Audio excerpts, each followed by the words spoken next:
Boa noite, gente. Tudo jóia? Bem, o Samuel fez a parte legal. Eu vou ser igual aquele professor de matemática, né? Vou fazer a parte chata, né? Então, o papel do professor é trazer um conceito que precisa ser trabalhado tanto nas nossas organizações quanto no nosso trabalho como gestores, né? E é esse tema aqui, um spoiler do último livro. Cadê o Sávio? Né? Sávio é responsável, né, Sávio, de me trazer aqui para falar de um tema tão árido, né? Deve estar muito orgulhoso aí do filhão, né, Sávio? Bem, eu começo com essa frase, né, em homenagem às mulheres, é a primeira programadora, e ela disse essa frase, né, que eu gostaria que vocês lessem juntos comigo, né?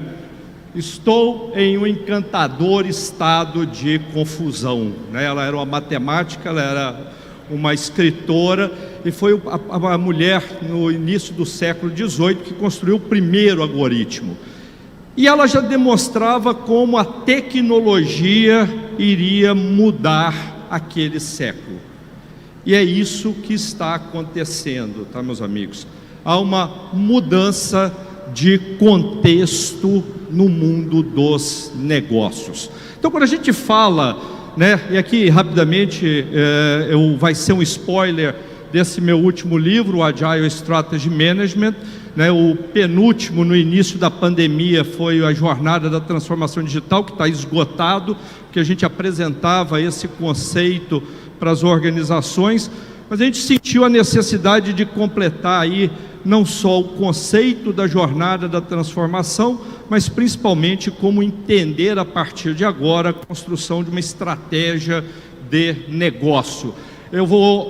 Eu sou um acadêmico, há 20 anos trabalho com escolas de negócio, 15 anos da Fundação Dom Cabral, uma das 10 escolas de negócio mais importantes do mundo, brasileira, né, gente? Eu acho que mais um orgulho do Brasil. Hoje, há 5 anos, estou na HSM, o maior hub de desenvolvimento de empresas da América Latina, também outro grande orgulho. Então a gente vê que a gente tem coisas realmente fantásticas, né, não só no Piauí, mas também em todo o Brasil. E a ideia, né, é esta discussão, porque quando a gente fala de estratégia, né, gente, sendo aqui bastante rápido no conceito, nós estamos falando de gestão de recursos escassos, e para poder gerar o quê?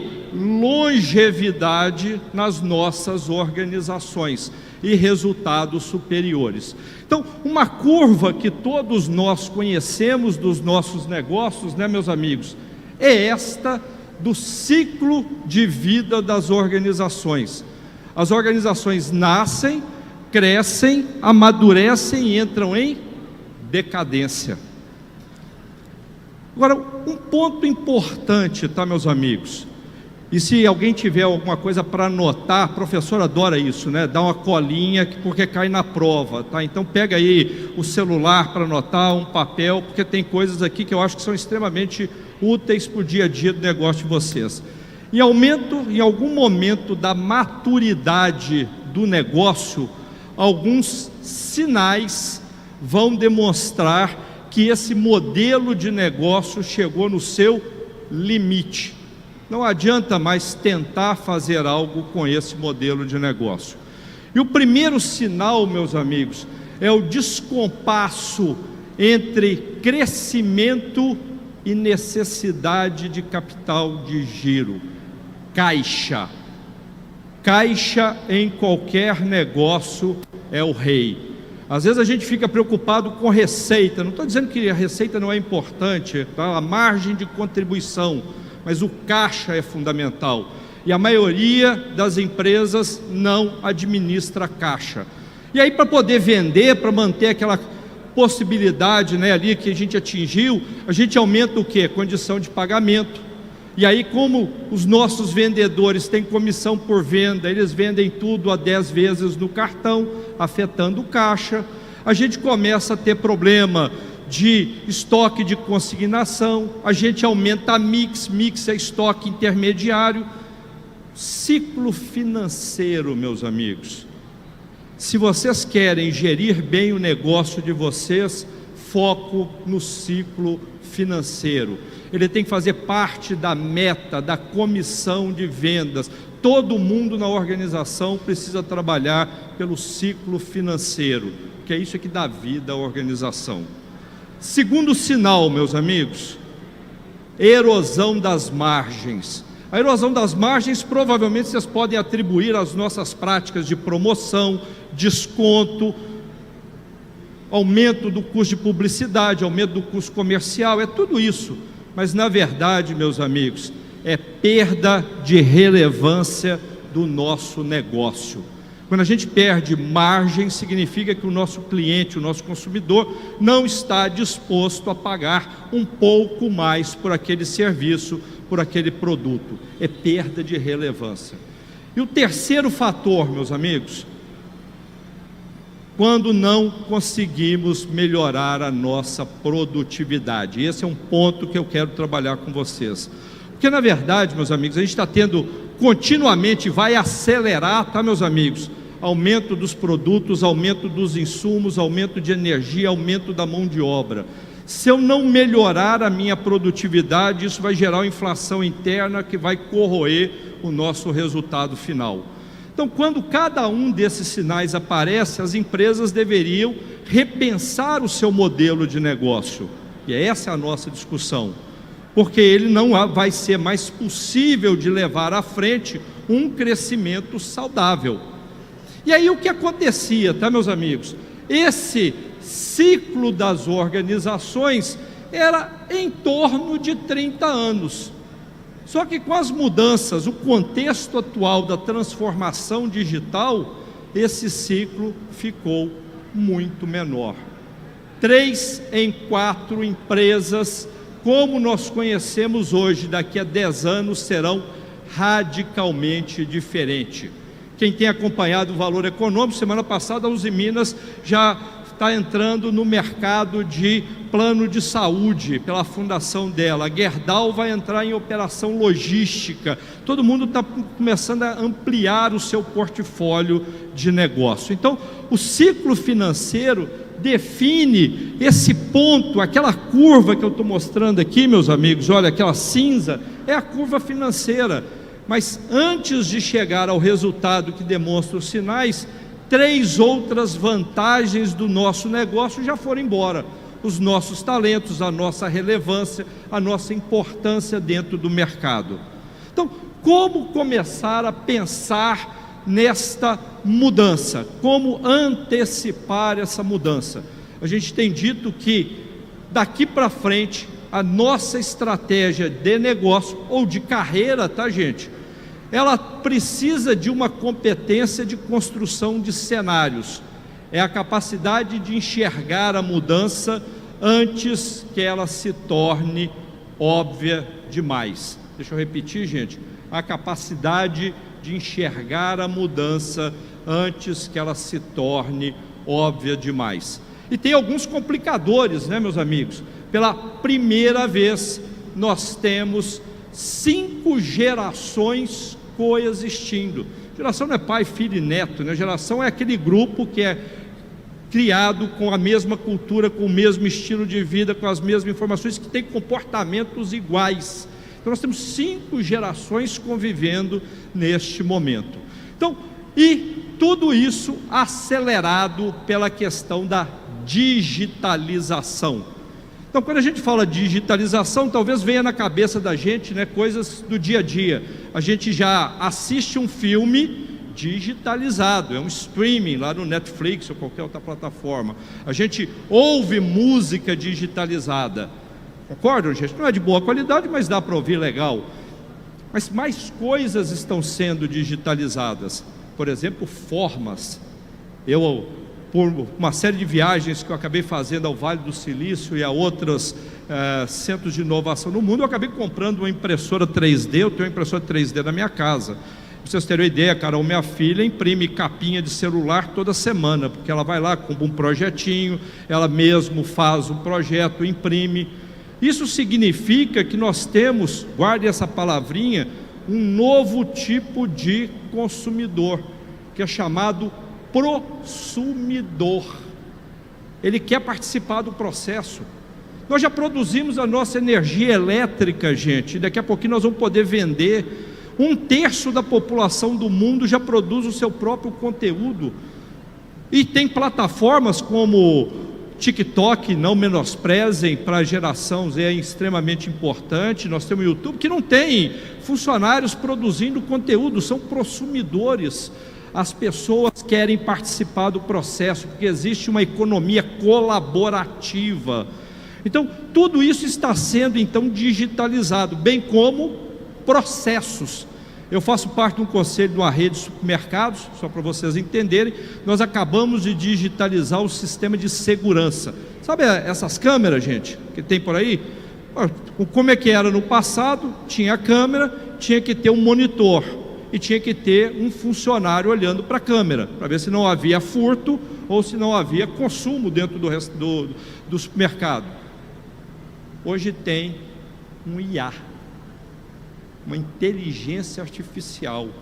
Ela identifica os movimentos, grava a cena, coloca a câmera na pessoa, e quando ela tem dúvida, olha que coisa maluca, ela tem dúvida às vezes, aí ela pergunta para uma pessoa humana que ensina para ela. Isso chama aprendizado de máquina. Então a máquina está aprendendo. E o que aconteceu com esse processo de digitalização? Eu não tenho mais as telas, não tenho mais os profissionais. Esse processo foi desmaterializado. Então guardem, gente, a digitalização começa a desmaterializar.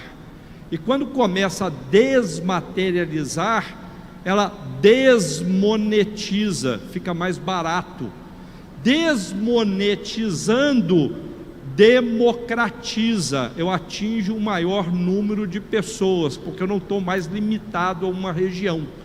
Então o que eu quero dizer para vocês, meus amigos, e guardem isso, que é o nosso desafio, nós vamos ter que atingir uma produtividade extrema. O que significa uma produtividade extrema? Significa que a partir de agora todo o crescimento de receita deverá ter custo fixo tendendo a zero. Radical. É possível por causa da tecnologia. Quando a tecnologia entra em cena, ela causa esse efeito disruptivo, palavrinha nova. Disrupção significa uma inovação radical, por esses 3 fatores. E a partir daí, permite que as pessoas acelerem o processo e mesmo se colaborem. Lembra do consumidor? Agora, essa digitalização, ela não está acontecendo somente em atividades manuais, tá, meus amigos? Que é automatização, robotização, que já seria legal. Ela está acontecendo também em trabalhos intelectuais. Lembra da internet das coisas? Lembra da inteligência artificial? Já tem inteligência artificial substituindo o médico em laudos com mais precisão. Tem inteligência artificial substituindo advogados na construção de tese. Gente, não estou falando loucura, não fumei nada antes de vir para cá, tá? Isso está acontecendo, tá? Cada vez mais o uso da tecnologia está afetando significativamente as organizações. E tem um conjunto de tecnologias que agora começam a ser combinadas. Quem tem acompanhado, ontem começaram a ter os cartórios com base em blockchain. O que é um blockchain? É um cartório digital que você não paga nada, simplesmente é um atestado. Você pode até vender uma peça em blockchain, uma arte em blockchain, porque você tem o registro como ativo da confidencialidade. Então, há uma série hoje de tecnologias fazendo uma mudança. E para todo lado, para quem tem acompanhado das revistas de negócio, aqui está um extrato dos últimos 18 meses, tá, meus amigos? Nós temos aí tema inteligência artificial, internet das coisas, um alto nível ágil, organização flexível, a importância dos dados. E não são só as publicações de negócio, pesquisa, meus amigos. Esse é um extrato da PwC no mundo, feito com altos diretores no mundo. Eu trouxe só o extrato Brasil. Veja aqui, gente, o que está na agenda dos principais gestores: transformação digital, desenvolvimento da liderança e o que vai aí pela frente, que é um outro desafio: segurança das informações, que no caso brasileiro ainda se potencializa com a LGPD, a Lei Geral de Proteção de Dados, expõe as nossas organizações. O segundo item, meus amigos, significa o seguinte: não adianta também comprar tecnologia e implantar, porque fazer uma iniciativa de tecnologia sem mudar a palavrinha da moda, né, o mindset, a cultura, a organização, acaba se obtendo resultados pífios. Nós estamos cansados de ver empresas que vão lá e compram BI, né, o Business Intelligence, para ficar mais inteligente, né? E aí instala o negócio, 2 dias antes da reunião alguém entra no BI, vai lá, copia o dado do BI, põe em PowerPoint, Excel e apresenta. Não mudou nada, né, gente? Continuou o BI como extrator de dados, e aquilo que deveria ser algo para pensar o futuro continua sendo olhando para o passado. Então, as pesquisas têm mostrado que as organizações entenderam que elas precisam de uma nova estratégia a partir de agora. Essa é uma pesquisa extremamente importante do MIT Sloan, que fala também com grandes executivos o seguinte: vocês concordam que depois da pandemia as coisas mudaram? Mudaram, tá, meus amigos? Eu não diria que é mais questão de transformação, é uma questão de aceleração digital. Quem tinha dúvida que a omnicanalidade, vender em vários canais, vender pela rede social, que tem um nome em inglês bonitinho, né, o social seller, né, usar promotores, era algo que você estava pensando, na pandemia nós tivemos que fazer, concorda, gente? Nós tivemos que usar inclusive o WhatsApp como ferramenta de venda, e isso criou novos hábitos também dos nossos consumidores, que não vão voltar. Então, quando a gente começa a entender, né, nós vivíamos neste mundo aqui, gente, ó. Eu adoro essa frase de Shakespeare, né? Quando o mercado estava calmo, todas as organizações, sem exceção, mostravam competência fazendo aquilo como deveria ser feito. O que aconteceu com a transformação digital e a pandemia é que nós entramos numa tempestade perfeita, meus amigos. E essa tempestade perfeita não é só a tecnologia, é uma mudança de comportamento do consumidor, são os conglomerados digitais, as grandes plataformas de venda, são também mudanças econômicas, como eu disse, da questão da economia exponencial, que com a digitalização sai de um estado de escassez para um estado de abundância, porque agora tem muito mais oferta. E quando a gente fala desses efeitos, né, por exemplo, olha o efeito, gente, dos conglomerados digitais. As maiores empresas do mundo são plataformas de negócio. 80% do e-commerce brasileiro, meus amigos, durante o ano passado e esse ano passaram nos principais plataformas de negócio. Elas são grandes competidoras, elas estão indo agora para o físico, elas estão recuperando a última vantagem de valor que a loja tinha. Não sei se vocês pararam, a loja física tinha, que é o sentimento de posse imediata.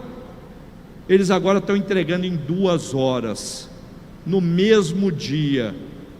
Na China você compra, o Alibaba já tem 3 voos por semana para o Brasil, já está entregando em 2 semanas, vindo da China, tá, gente?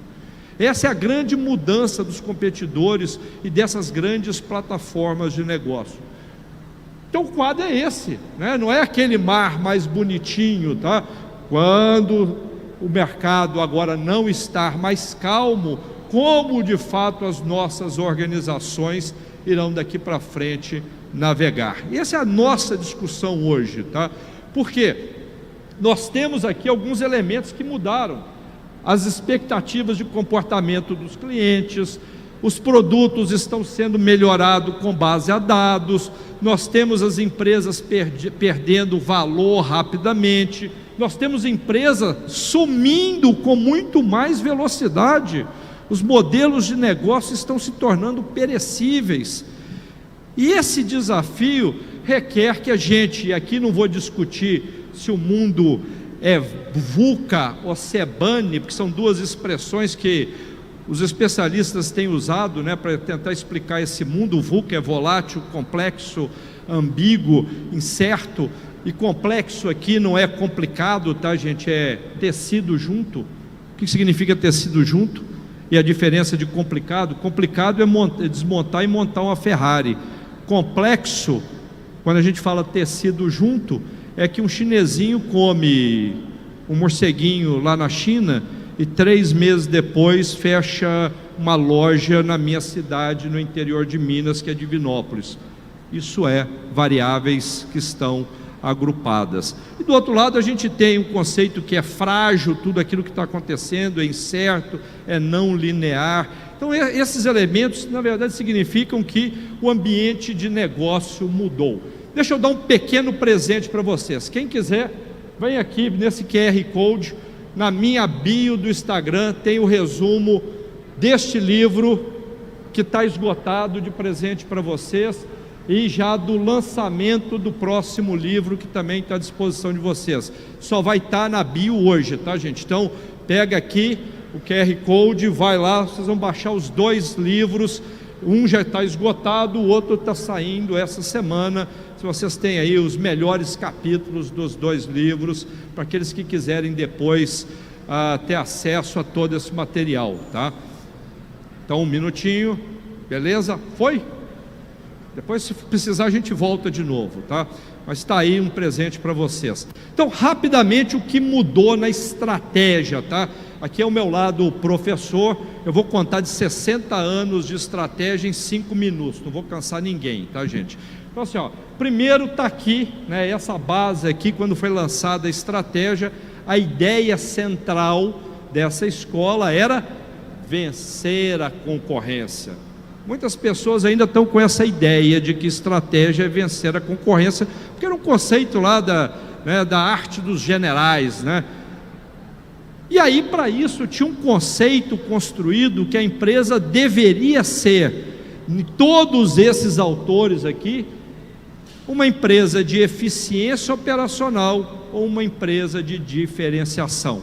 Não cabe a gente entrar muito em detalhe, mas eles diziam o seguinte: se você tentar, guardem isso, fazer as 2 coisas, você vai estar entalado na sua estratégia.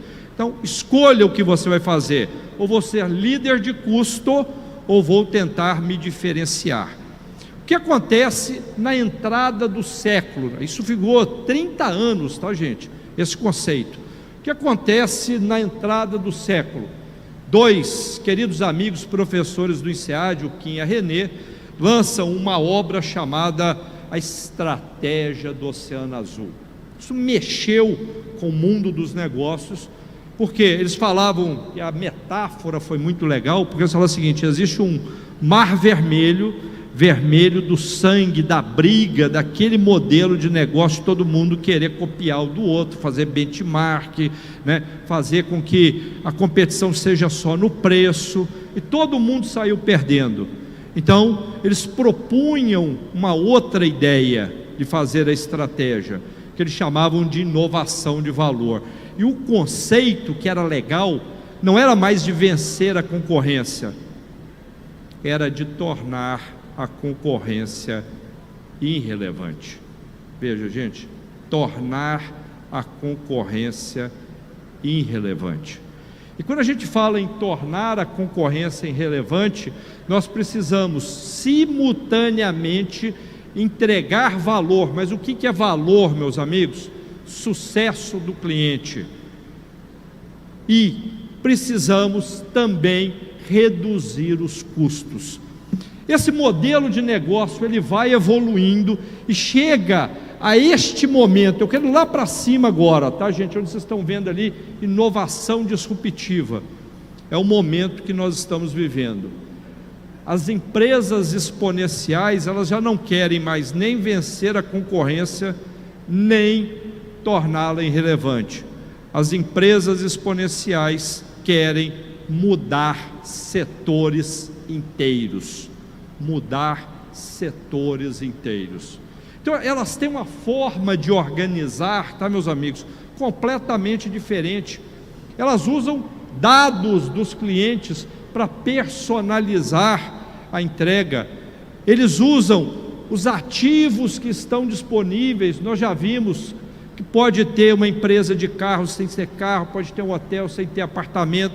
Tem empresas agora oferecendo joias, tem empresa oferecendo bolsas, tem empresa oferecendo jet ski. Faz parte, gente, tem alguma coisa disponível, tem alguém conectando essa necessidade. Então, este modelo que as empresas exponenciais estão utilizando, fazem com que elas não sejam 10% melhor do que as instaladas, elas são 10 vezes mais rápidas, oferecem algo 10 vezes mais importante.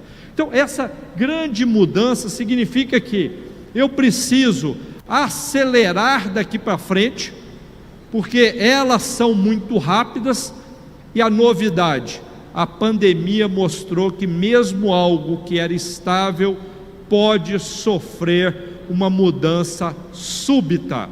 Então nós temos que aprender a lidar com essas mudanças súbitas daqui para frente. Então, quando a gente fala de uma organização ágil e adaptativa, e está tão rápido, tá, gente, não está dando para falar ágil adaptativo, eu inventei esse termo chamado adaptágil, né, que a gente já resume as duas coisas.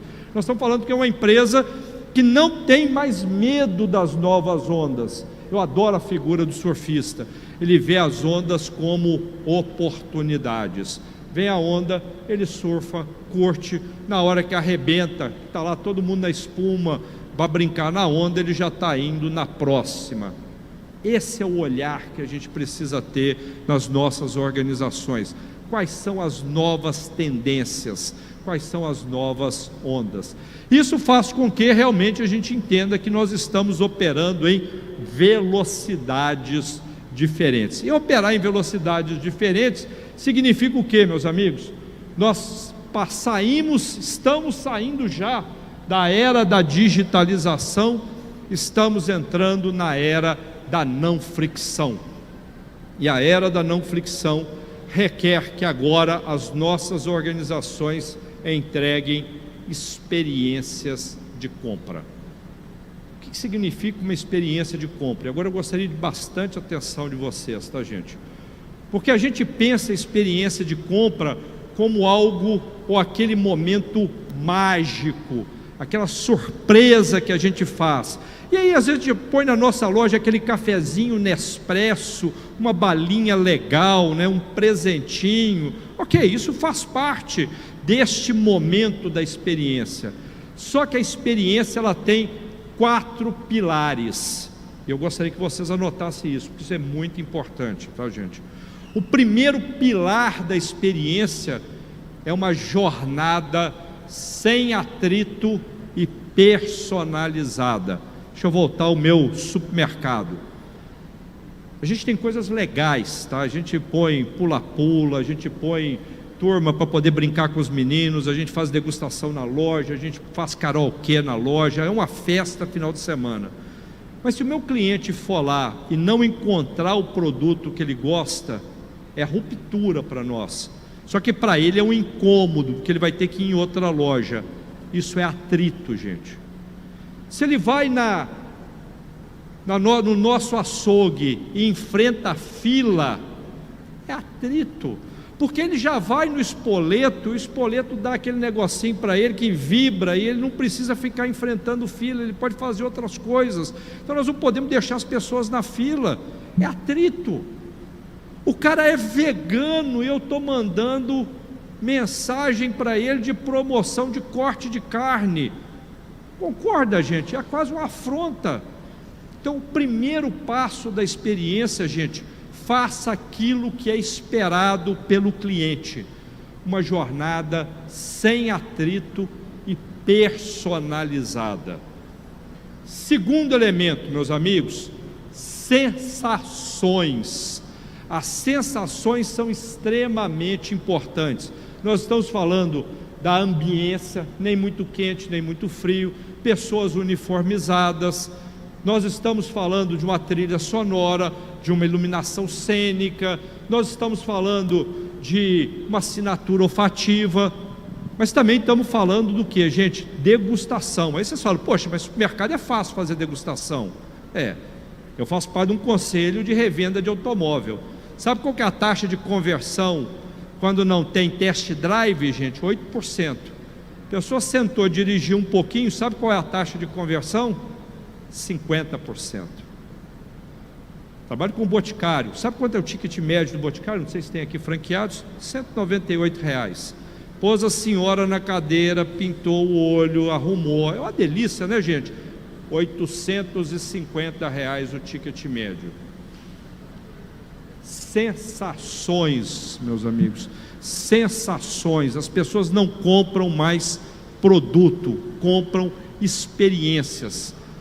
Terceiro pilar, meus amigos. Terceiro pilar. Quando eu consigo inspirar as pessoas. Informação. Aqui o famoso, vai explicar melhor do que o marketing de conteúdo, né? Quando eu vou lá no meu supermercado e ensino as pessoas a fazer, por exemplo, churrasco, sabe o que acontece? Vende mais carne nobre. Quando eu ensino eles a degustar vinho, o que acontece? Eu vendo mais a minha adega. As pessoas querem informação para consumir. Quando elas têm boa informação, elas conseguem fazer uma compra um pouco maior. Eu tenho aprendido isso, eu faço um projeto muito legal na HSM, que é o Rock in Rio Academy, né? O Rock in Rio Academy é essa imersão na experiência que acontece junto com o evento de rock. E aí eles me explicaram o seguinte: o quarto pilar, que é esse que nós estamos falando da surpresa, ele é importante também, porque isso gera uma memória para as pessoas, né? Agora, não é simplesmente aquilo que já é esperado. Eu posso contar um caso pessoal que eu achei que eu fui extremamente surpreendido. Eu fiz 25 anos de casado, fui eu e Vanessa para um hotel boutique. Era de se esperar que o atendimento fosse fantástico, edredom de 800 fios, né? Um quarto legal, uma gastronomia interessante. Mas qual foi o cuidado do hotel, gente? Eles entraram, primeiro na ficha, eles queriam saber o que eu ia fazer lá. Eu expliquei que a gente ia comemorar as nossas bodas.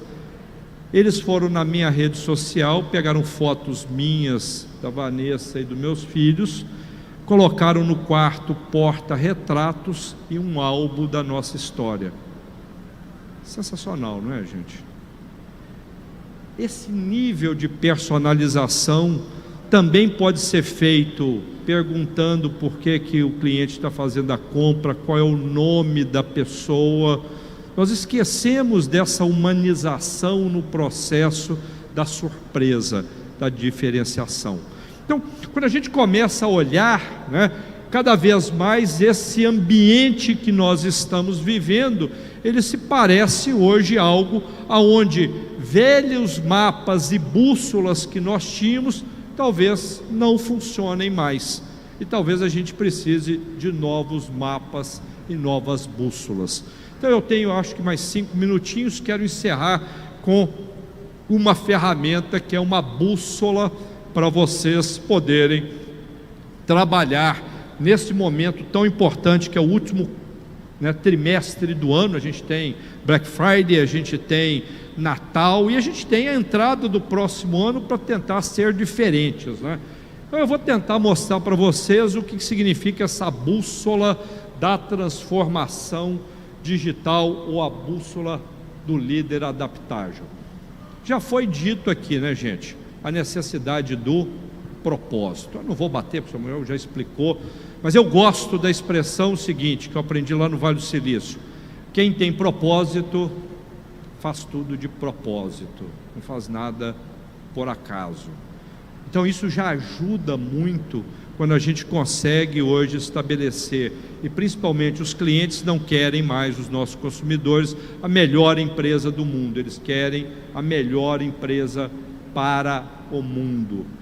Vocês só vão conseguir trazer pessoas de fato com senso de propriedade, dor de dono, que trabalhe para vocês pensando no que eu acho que é utopia, como se donos fossem daquele negócio, se tiver uma conexão de propósito.